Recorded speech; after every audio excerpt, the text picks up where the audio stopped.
and they're all devolved, they're all in the little urban centers. That's simply the reality of Kenya. And these networks are extremely powerful, and it's possible to sustain them now because we're in the middle of a mobile phone price war in Kenya right now, which is wonderful. I went to one radio station, which is a youth radio station. I was grilled for 2 hours, which was, with no offense meant, much more. I sweated a lot more than I am doing here, with these young people asking me questions. And because they couldn't afford to call in, all of them were sending their questions by text or by Facebook. And I was a bit confused because I said, there are no call-ins. Where are all these, I mean, there are countless questions coming in. Where are they coming from? And this young DJ had a computer screen in front of him, and these questions were popping up on the Facebook page non-stop. He had 3 mobiles in front of him, and they're all blinking all the time, and he's reading out all these questions. This is happening across the country in urban areas. It's a tremendous energy that hasn't been taken as seriously as it should. And I think it's what's needed to make the spirit of the Constitution come to life. Because that spirit of the Constitution is in that question when the young person says, this policeman should say, please sir, before arresting me. It's true. If you go to Nairobi, the city council askaris have gone a bit nuts. It's partly the fault of us in the middle class, because we want to beautify Nairobi. We want a clean city, neat city, where everyone obeys the traffic rules. So if you jump out of Matatu at the wrong place, you know, we're all irritated. We're all sitting in our 4-wheel drives. We're all irritated by Matatus overtaking and stopping and people jumping on and off.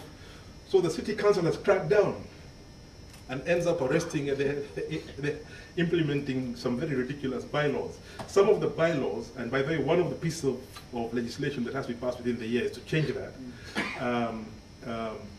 sets the thickness of the corrugated iron sheeting on top of your roof by the amount of snow it can hold.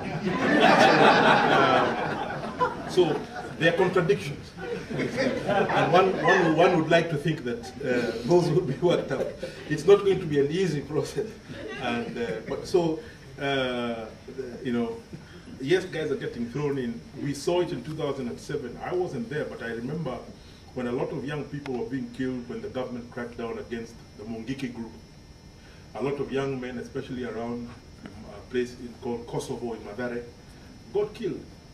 And human rights organizations, civil society organizations complained quite bitterly about this. But I was surprised that middle-class colleagues and friends of mine were not complaining. They were supportive.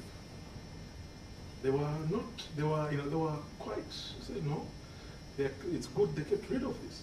Yet these were very extrajudicial processes. The only other place I have been where I've seen a similar kind of thing developing is in Rio de Janeiro, in the favelas in Brazil, where you talk to the business people and you talk about the street children, and they'll say, no, some of them are scum, they steal from us. And so the military police kill many of them every night. So there are these contradictions that are being worked out. We have local government legislation, county legislation, and the way that's going to be worked out over the next 18 months is going to be very, very interesting. And an important challenge, but I think a positive one, because finally we can deal with it. Thank you. You had a challenge on Chang'an.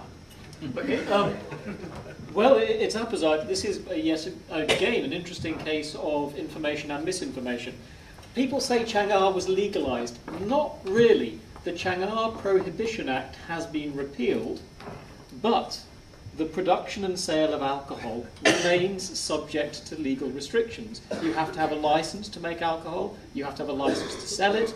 If you're going to make it or sell it, you have to produce it in certain kinds of bottle and label it in certain ways. And alcohol is also subject, of course, to the Finance Act, which imposes a set of taxes on it and also imposes further restrictions on the way it's packaged and labelled. So, although the Chang'an Prohibition Act has been repealed, has been repealed, I don't know that anyone is yet selling Chang'an legally, because the people who make and sell Chang'an couldn't go through all of those processes and still sell it at the price people want to buy it at. It'll be very interesting to see what happens with this over the next few years. And it'll also be very interesting to see how this is being worked out at a local level, where many people do think Chang'an has been legalised. How that is playing out into the endless everyday dealings between police and public through which the state is made on the ground. Thank you.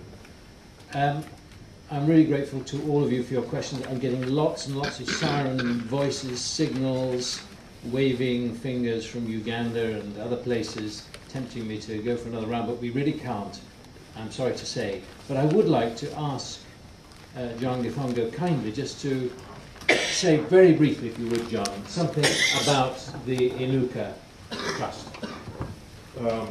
Thank you, sir. No, the Inuka Kenya Trust is a non-state actor.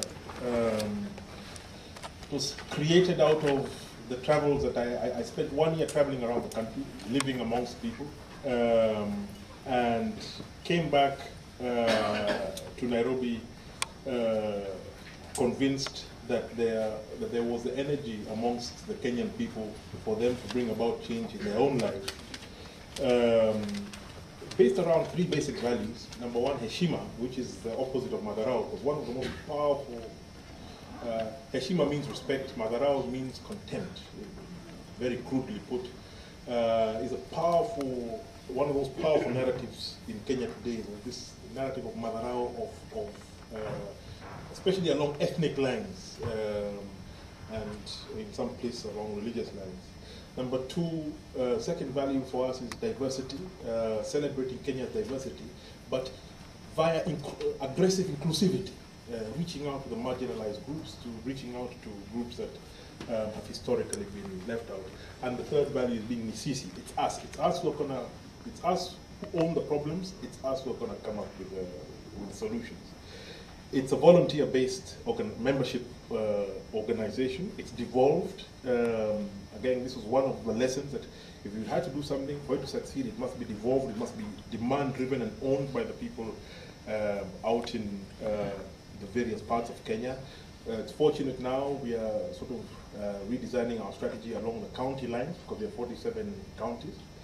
And then we have a hardware side, which is key, where we are looking at youth employment, creating opportunities for informal sector employment of youth, particularly in urban areas, particularly in the most cosmopolitan parts of the country where the violence during 2007-2008 was most intense.